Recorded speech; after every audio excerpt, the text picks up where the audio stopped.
नमस्कार. मराठमोळी जीवन चॅनलमध्ये तुमचं सगळ्यांचं मनापासून खूप खूप स्वागत.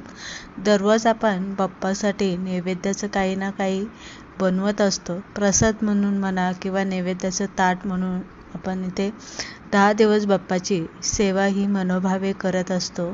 तर कधी कधी काय होतं, आपल्याला वेळ नसतो, काम असतं किंवा कामाला जाणाऱ्या कोणी महिला असेल तर अगदी झटपट तुम्ही या पद्धतीने हा प्रसाद बनवू शकता.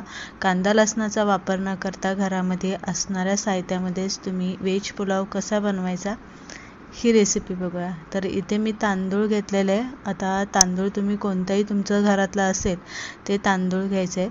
भाज्यांमध्ये मी इथे शेंगदाणे घेतलेले, श्रावण घेवडा घेतलेला आहे आणि बटाटा मी इथे घेतलेला आहे.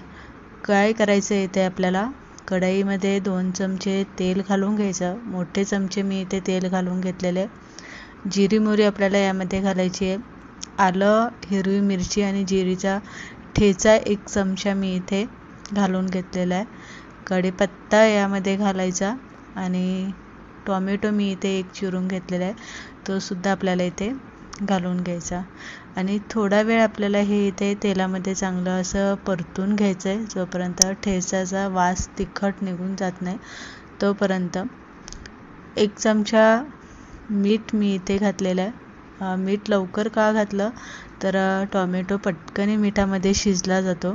त्यानंतर मसाल्यामध्ये आपल्याला हळद घातलेली आहे, थोडासा हिंग घातलेला आहे, चवीनुसार लाल तिखट घालायचं आहे. गरम मसाला जो आपण घरी बनवलेला असतो, ज्यात लसूण वगैरे काही वापरलेला नसतो, तो घालायचा आहे.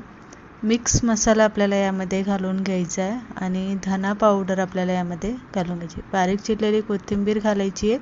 त्यानंतर तुमच्याकडे ज्या भाज्या असेल त्या भाज्या तुम्ही यामध्ये वापरू शकता. जास्त भाज्या इथे मी घातलेल्या नाही, फक्त मोजक्याच भाज्या इथे थोड्याशा 2-3 घालून घेतलेल्या आहे. भाज्यासुद्धा आपल्याला इथे परतून घ्यायच्या तेलामध्ये. त्यानंतर धुवून घेतलेला तांदूळ आपल्याला यामध्ये घालून व्यवस्थित तांदूळ हलवून घ्यायचा. मसाल्यामध्ये थोडासा आपल्याला परतून घ्यायचा. आता पाण्याचा अंदाज आपल्याला इथे कसा घालायचा, तर जर तुम्ही 1 वाटी तांदूळ घेतला असेल तर 1 वाटीसाठी 2 वाट्या पाणी घालायचं, म्हणजे तांदळाच्या डब्बल आपल्याला इथे पाणी घालून घ्यायचं आहे. व्यवस्थित भात हलवून घ्यायचा. झाकण लगेच नाही ठेवायचं, तर भाताला 1 उकळी काढून द्यायची. उकळी काढल्याच्या नंतर मी त्यामध्ये खडा मसाला घातलेला आहे. तेलामध्ये मी खडा मसाला परतला नाही आहे, मी तसंच वरनं टाकलेला आहे. त्यामुळे काय होतं, खडा मसाल्यांचा एक चांगला स्वाद त्यामध्ये उतरतो.